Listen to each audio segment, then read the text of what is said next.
На 1 октомври во Музеот на современа уметност ја отварате вашата трета поред изложба на фотографии, насловена овој пат Таму.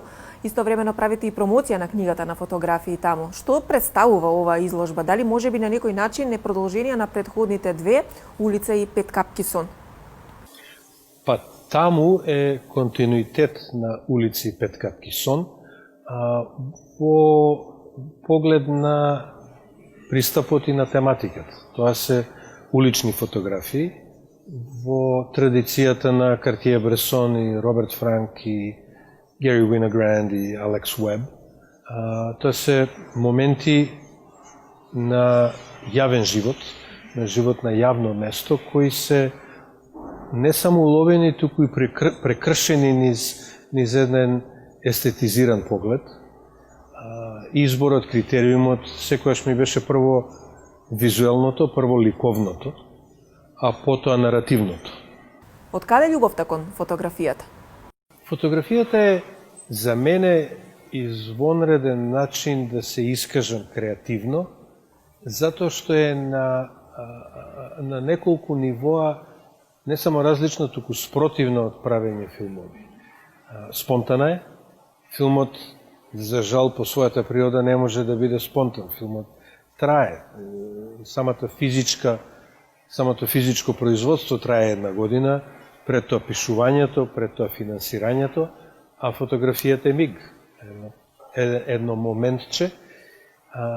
Понатаму не мора да се објаснува фотографијата. Може да биде комплетно ирационална. Она само се случува, се случуваат и илјадници фотографии, од нив една ќе биде убава. Ама во секој случај не мора да се објаснат. Филмот се објаснува милион пати пред да се случи. Го објаснуваш на финансиерите, го објаснуваш на глумците, на директорот на фотографија, на монтажерот, на композиторот. Ки излезе филмот, продолжува да те прашува да го објасниш. Кај фотографијата, барем за мене, тоа го нема. Тоа е таа фотографија и она функционира или не функционира. Значи, она е еден спонтан естетски момент. Рековте дека фотографијата е еден миг. Дали овие 10 години ви поминаа баш како еден миг? Па вака кој ги гледам, еден дебел миг. Од некаде меѓу 80 и 90.000 фотографии, на крај се 88. Овековечувањето не е важно. Важно е постигнувањето на некоја друга димензија, на некоја естетизирана емоција, која ќе искомуницираш со гледачот. И тоа е битното, не е битно документирањето. Има ли разлика помеѓу првата фотографија која што ја направивте во 2010-та и последната која што ја направивте оваа година ќе бидат дел од изложбата? Мислам дека нема голема разлика во тие 10 години. Има разлика, да кажеме, во фотографиите претходно што сум ги работел, а и во овој период има разлика од ден во ден, од миг во миг. Има моменти кога има експлозија на добар материјал и има моменти кога сликаш, а тоа некако не легнува. Треба да се поклопат многу работи. Ова се тотално спонтани фотографии, нема ништо режирано, нема ништо осветлувано, нема ништо во улица, надвор од улицата, значи во екстериери нема скоро ништо. Ниједна фотографија не е кропирана, нема филтер, нема фотошоп, има мала колор корекција и тоа е тоа. Каде е тоа место таму? Таму е секаде каде што не е тука.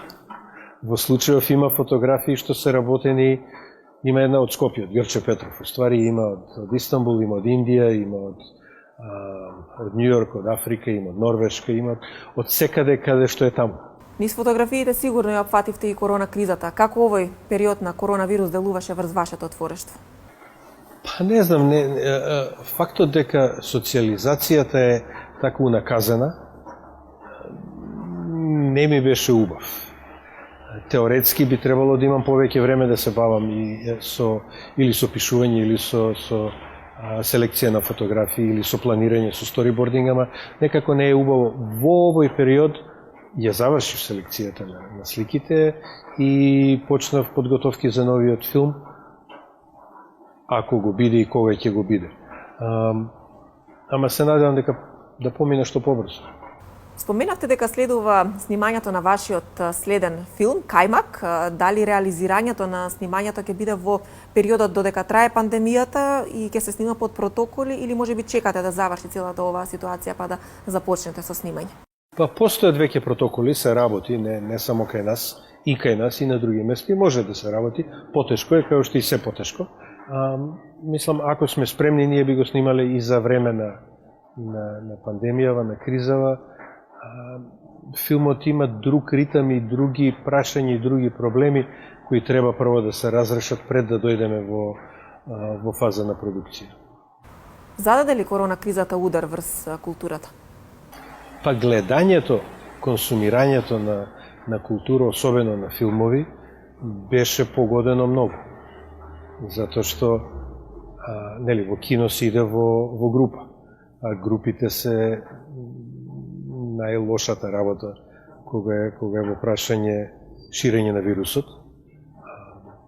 Не се оди во кино, кината се затворија и тоа направи еден огромен прекид, еден disruption во процесот.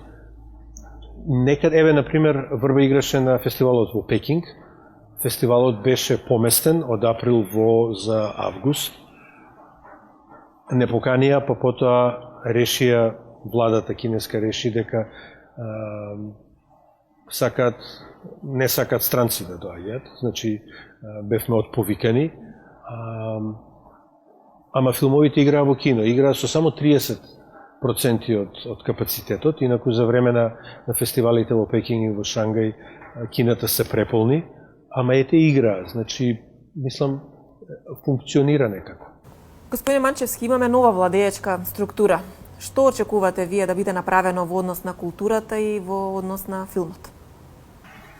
Не знам, ја не би сакал да попувам. Не е моје место, ја можам да зборувам само од мојот ограничен point of view, од мојата ограничена перспектива како уметник или конкретно како филмски автор. Јас ќе почекам да видам како ќе се реагира по отворените прашања кај Агенцијата за филм, по барањето на антикорупцијската комисија, по кривичните пријави, по една низа други отворени прашања. И да ги видиме резултатите на процесов. Не сакам да зборам пред рака. Во период на изложбата Врба ќе биде во трка и на два значајни фестивали. Впрочем, веќе ова недела пред нас е фестивалот Рейденс во Лондон, каде што Врба е во категорија на најдобар меѓународен филм, а и вие сте во категоријата на најдобар режисер. Потоа следуваат и номинациите кои што ги добивте од европските филмски награди за најдобар филм за 2020-та, односно за европските Оскари. Ги исполни ли Врба вашите очекувања? Па вака, научив со време очекувањата да ми бидат врзани за делото, а не за наградите или за реакциите. Затоа што на тој начин можеш да се фокусираш на делото, на уметноста, без многу врева, без многу ноиз од надвор, и затоа што на тој начин нити ќе дозволиш да бидеш, да те зафати неоправдан оптимизам, нити да те зафати неоправдан песимизам. Успехот на едно дело не е секогаш поврзан со квалитет на делото. И лесно се подкупуваат и публиката и критиката. Знаеме што барат, знаеме какви теми барат, знаеме какви звезди барат, ама не е тоа работата на вистинскиот уметник.